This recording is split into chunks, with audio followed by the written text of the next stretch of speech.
आज हम देखेंगे उदाहरण नंबर 9। समीकरण 3x² माइनस 2x प्लस 1/3 बराबर 0 का विविक्त कर ज्ञात कीजिए और फिर मूलों की प्रकृति ज्ञात कीजिए। यदि वे वास्तविक हैं तो उन्हें भी ज्ञात कीजिए। यानी हमें एक तो पहले इसका विविक्त कर ज्ञात करना है b² माइनस 4ac, जो कि लास्ट वीडियो में हमने सीखा था। फिर उससे हमें मूलों की प्रकृति का पता चलेगा कि मूल कैसे हैं, वास्तविक हैं, अलग अलग हैं, या जो है बराबर मूल है, या फिर मूल है या नहीं है। ठीक है, तो हमें विविक्त कर से पता चलेगा। तो अपन विविक्त कर याद करेंगे। सबसे पहले अपन समीकरण लिख देते हैं। समीकरण अपन को क्या दे रखा है यहाँ पे कि 3x² माइनस 2x प्लस 1/3 बराबर 0।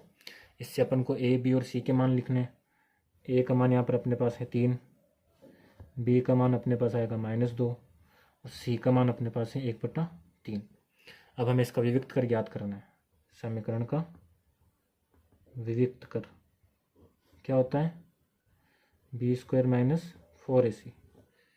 ठीक है, b का मान अपने पास है -2, इसका स्क्वायर -4, a का मान है 3 और c का मान है 1/3। ये तीनों आपस में गुणा हो रहे हैं, यानी इसको अपन ऐसे भी लिख सकते हैं -2 का स्क्वायर -4 गुणा 3 गुणा 1/3। ठीक है, तो इसको अपन सोल्व कर देंगे तो क्या आ जाएगा, -2 का स्क्वायर, आधार पे माइनस है, घात सम संख्या तो प्लस हो जाएगा, तो 2 का स्क्वायर 4 और प्लस का आएगा क्योंकि माइनस के ऊपर जब सम घात होती है तो वो प्लस बन जाता है।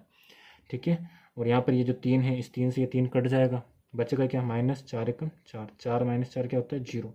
यानी b² माइनस 4ac का मान क्या आया, 0। यहाँ पर मैं लिख देता हूँ b² माइनस 4ac किसके बराबर है, 0। अतः कौन सा केस बन गया, ये हमारा दूसरा केस बन गया कि जिसमें b² माइनस 4ac का मान 0 के बराबर हो।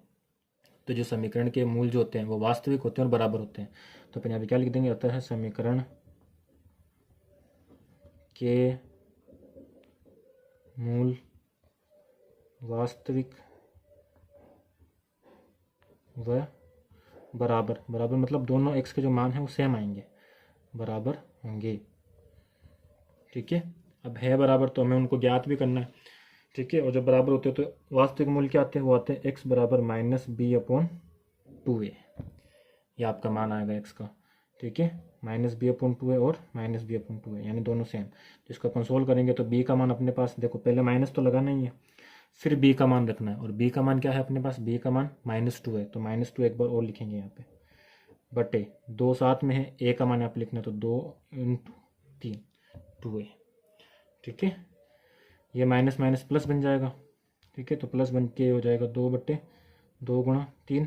इस 2 से 2 कट गया तो हमारे पास जो x का मान आया, इस 2 से 2 कट गया तो हमारे पास जो x का मान आया वो क्या आया, 1/3।